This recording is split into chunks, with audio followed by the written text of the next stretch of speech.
Francine gripped the sides of the tub as best she could and pulled herself up into a sitting position. She spat and sputtered as the water splashed down all around her. Giggling, she swiped her dripping hair away from her eyes and gave them a rub. Dunking her head under the water had always been her favorite part of bath time. As she surveyed the bathroom, she noticed that something had changed. Her mother wasn't there. Weird, she thought. She was here when I dunked my head under. Maybe the phone rang? Francine stood up carefully and grabbed the towel that hung on the rack nearby. She hastily dried and wrapped herself and headed for the bathroom door. When she opened it, a chill invaded the room and struck her to the bone. She had had enough baths to know that the air always felt cold against wet skin, but this was more than cold. It seemed icy. "Mom?" she called. There was no answer. All was silent. Francine began to worry. Usually she could hear her mother talking if she were on the phone. Even with just the two of them living there, the house was almost never so quiet. Slowly, Francine stepped into the hallway. She called again.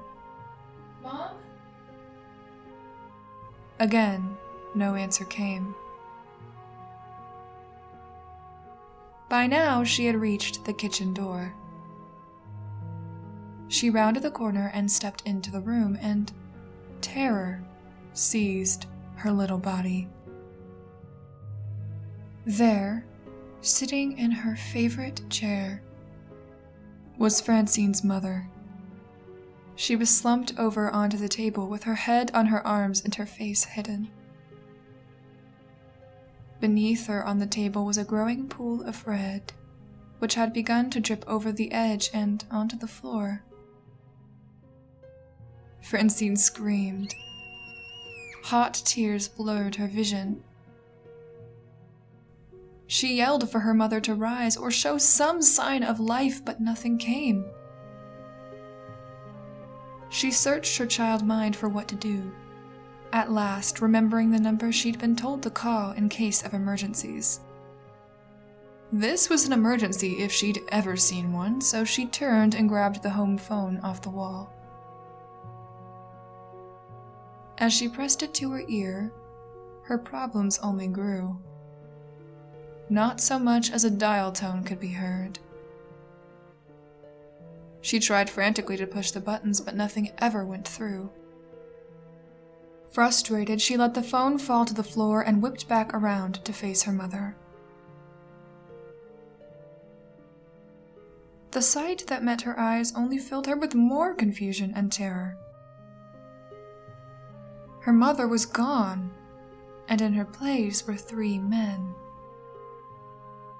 They were dressed from head to toe in what looked like some kind of white spacesuit. One was spraying some kind of liquid on the floor while the other 2 had begun to move the table. Francine screamed, but none of the men seemed to notice. Who were they? How had they gotten past her? And what had they done with her mother? She was hurt and she needed help. Feeling as if a flame had been lit beneath her, Francine ran. It was instinct more than reason that guided her out of the room and down the hall to the front door. There, she gripped the handle and twisted and pulled, all to no avail. The door simply would not open. She tried turning the knob this way and that. She pushed, she pulled, she kicked and screamed until at last, defeated and sobbing, she pressed her back up against the hardwood and slid down into a pile on the floor. It was only then that she could see the hallway behind her. Again, everything had changed, but even more dramatically now than before. The place looked absolutely ruined. The house was dark, but there was just enough light given by the street lamp outside, allowing her to see the trash that lined the floor. The walls were covered with spray-painted faces, symbols, and curse words. Francine was stunned into silence. Only her own panting breaths filled the darkened space. This was not the house she'd been in only moments ago. This was not the hallway she'd walked down when she came out of the bathroom.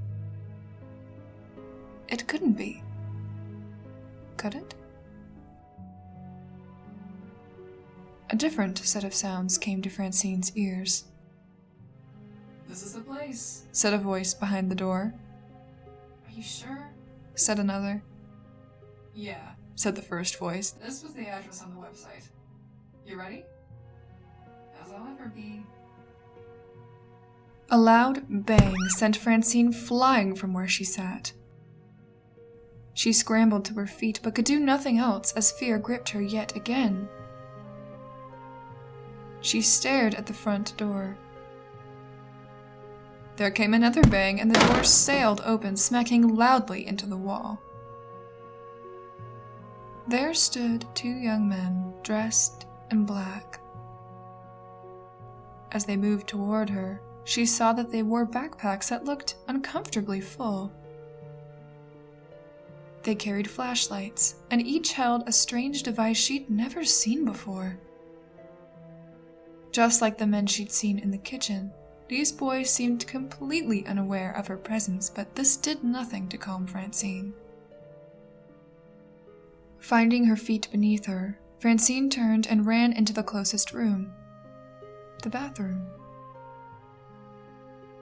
This room, too, had completely deteriorated since she had last been in it, filled now with the same trash and graffiti as the hallway. There was no time to wonder about it now, Francine told herself. She had to hide. She pulled back a corner of the tattered shower curtain. Below, the tub was filled with a murky, foul-smelling liquid that might have once been water. The thought of letting the water touch her nearly made her retch, but as the young men's footsteps approached, she realized she had little choice. As quietly as she could, she stepped into the tub and closed the curtain behind her. The tub itself was slippery. Francine felt a thick slime squishing beneath her feet and between her toes. She wanted to cry out in disgust, but held it in as best she could. It was then that the men stopped outside the room. "This must be the bathroom," said one. "Is this where—" "Yeah. Back in the 80s, some lady went crazy and drowned her daughter in the bathtub before slitting her wrist in the kitchen. I've seen the crime scene photos. They're pretty sick." The words pounded in her ears. What were they talking about? Could they mean... No! Her mother would never... Suddenly, the most unwanted memory flashed before her. Her mother crying, hands on her neck, the sound of splashing, fighting to breathe. Francine could contain herself no longer. She let a sob escape her lips. "Did you hear that?" one man asked the other. "Dude," said the other man, "tell me you're rolling. If we can catch a ghost on video..." Francine had stopped listening. She no longer felt afraid. She no longer felt anything. Not even pain. Numbness of every sense overtook her as every muscle in her body suddenly ceased to cooperate. She fell against the wall and slid down into the dark liquid, putting up no fight whatsoever as it washed over her, covering her nose, her mouth, her eyes. Before long, all was black and silent.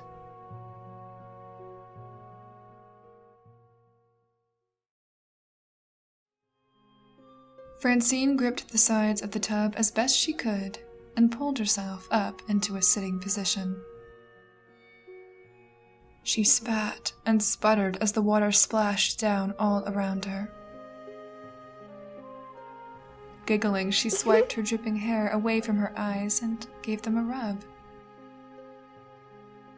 Dunking her head under the water had always been her favorite part of bath time.